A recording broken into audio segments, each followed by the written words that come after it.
Shalom and blessings, warriors of Yahuwah and the truth. We are on video number 12 of Wormwood, the Secret of Lawlessness. I had to turn my computer because I have to put a barrier up, and an extra barrier, so that Roscoe doesn't go after Bellaby. She should be done with her heat now. Get down! Okay. I love you all, and hopefully we can get through this without any damages to me. Go! Okay. Go! Okay, here we go. We're on Blood, Blessed, Blessing. Yahusha's followers have corrected many things our fathers have corrupted. Our lips are being purified. Zephaniah 3:9. Some teachings only strain to condemn the use of everyday words without edification or love. A new trend has arisen promoting the idea that words like bless, blessed, and blessing are evil words because pagans use them, and that the word is based on the word blood. Does this also imply that we should not use the word blood? We must not stand by idly and watch others shoot themselves in the foot. Yahuwah does not want us to take the names of foreign deities on our lips. Exodus 23:13 and Psalm 16:4. How does this apply to words that are not such names? Videos with scary music and images are popping up on the internet telling people to avoid the use of words deemed inappropriate. The truth will set us free from false reasoning. The Occam's razor approach is to eliminate all non-essentials and keep it as simple as possible. The Hebrew word aman is spelled with 3 letters: Aleph, Mem, Nun. Go! The feminine form is amana, which means faith. Usually translated to mean faith, faithful, faithfulness, steady, or steadfast. The root is aman, essentially meaning truly. The transliterations of many words we see, such as amen or omain, are simply people following one another who are all trying to avoid amen. Thank you for teaching me this, Brother Lou, because someone scared them about it many decades ago. I didn't know that.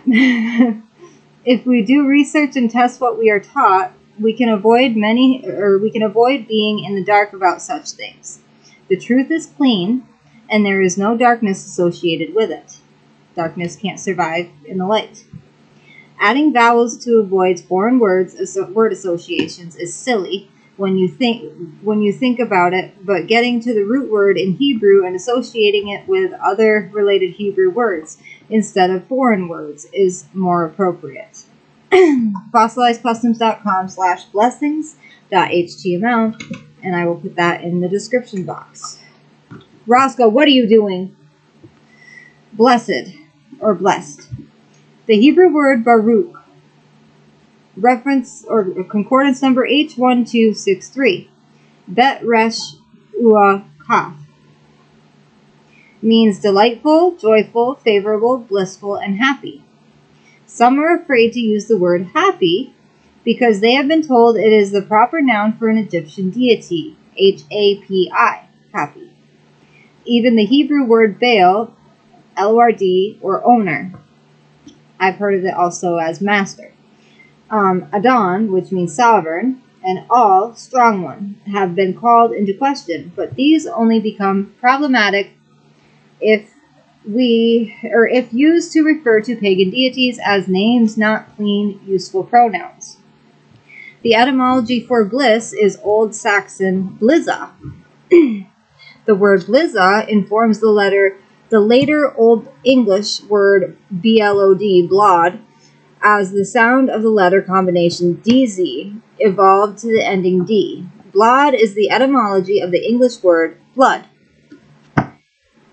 I didn't know. That's new information to me, too. Many are very, very concerned that bless is a tainted word because it is associated with the word blood. Pagans use the same word, so this automatically means it must be completely avoided, right? No, It only applies to foreign deities' names. If you're using it to call on a foreign deity or say praises to a foreign deity or use it in that form. We talked about this a few weeks ago on Brother Mark's channel. Not this particular word, but how how speaking other deities' names is against the Messiah, is against Yahusha, but you have to take it into context. Like, I'm using these words to teach. So I'm not using them as, like, I don't get a feeling of worship and praise when I speak these deities' names. I am just I am using them for lessons. That's the context I'm using them in. If you were to use them to praise another deity, then that would be wrong, and it would be blasphemy, and it would be against Yahuwah. It would be a sinful act. Okay, sorry. Pagans use the same word, so this... Okay, sorry. No, it only applies to foreign deities' names. This word, bless, is not a pagan deity's name, but a word used by pagans. Exodus or Shemoth 23:13 orders us to never take the names of foreign Elohim on our lips. It does not tell us to avoid the language, written or spoken, of unbelievers, pagans, scoundrels, idolaters, or people named George, based on the fact it's Greek for earth worker. If we don't want to use the word bless because it is used by pagans, then taking the reasoning to its logical conclusion, we would have to also avoid the use of the word blood. That's a hard word to avoid the usage of. Especially, say, if Roscoe scratched me and I bled, I can't stop myself from using the word blood, or the blood of Yahusha cleanses us when we go into the water for immersion. I'm just trying to think of examples. Okay. Its logical conclusion, we would have to also avoid the use of the word blood. Okay, sorry, I read that part.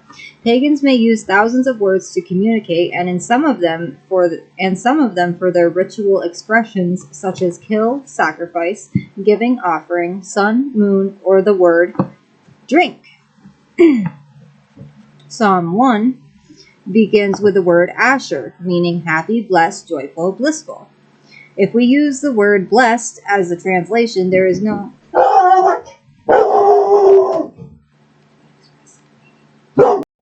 Sorry guys, I have to pause for a minute. So I'll read the sentence where I left off. If we use the word blessed as a translation, there is no blood expressed in the meaning. When a word is used, the context it is used in informs how we apply meaning to it. It doesn't mean we apply every meaning a word may have listed in the dictionary. We have to discern the meaning from the context in which the word is used. At Malachi 4:2, we see translations such as the KJV or NIV read, the Son of Righteousness, S-U-N, the Son of Righteousness, as the Hebrew word shamash, which is concordance number H8121, can mean S-U-N, like sun in the sky. Primarily the word means servant, and the son is called shamash because it is a servant. Pagans later worshipped the sun and named it Shamash, changing its meaning and its context. The phrase at Malachi 4:2 should be translated servant of righteousness, because the sun is not what the context is referring to. In the same way, the meaning of a word like bless is based upon how it is used in the specific context. If we apply all possible meanings to every word we use, confusion will increase. Increase in a bad way. Dramatically. Where a word is from is not the problem. the origin of the word. The problem is our attitude about where the word is from. But keep away from foolish questions and genealogies, and strife and quarrels about the Torah, for they are unprofitable and useless. Titus 3:9. See also 1 Timothy 6:4 and 2 Timothy 2:14. Mark of the beast, interpreted by wisdom only. This will be the last lesson for today. I have no idea who was at the door, and I can't even check to see who it is. I wish we had a doorbell cam. The prophecy at Revelation 13 is a riddle concerning a behavior, buying and selling. Christianity never solved the riddle because they were kept from understanding how buying and selling could be involved in the mark of the beast. They are more interested in barcodes being the mark, thinking the barcodes have to be avoided. We don't buy and sell on Yahuwah's Shabbat. What needs to be avoided is something so simple they don't believe it when we tell them. The sign of the eternal covenant eludes them, and they lack the key of knowledge, the word, the name, are above all. Psalm 138:2. Okay, and you can find this at fossilizedcustoms.com/mark.html. Next time we will be doing a lesson on Trinity Wormwood. We stumble over words. The end is near. Torah is truth, Yahuwah's good seed. Witchcraft has been institutionalized. And if we can get through this part to the root of bitterness, Wormwood. I hope you guys enjoyed this lesson and learned new things, such as the new things I learned. I love you all. Also, please check out Brother Lou's channel, Sister Phyllis's channel, Grandma Phyllis Sunshine, and Sparking You is Jaw's channel, which is Brother Mark's channel. And he has a fellowship Zoom at noon on Shabbat, and on Friday nights he has also another live show that starts at 8 p.m. Eastern.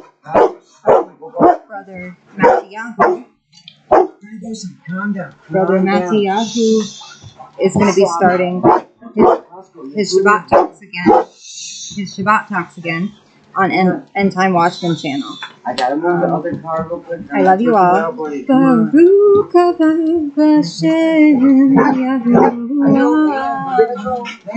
move the other car.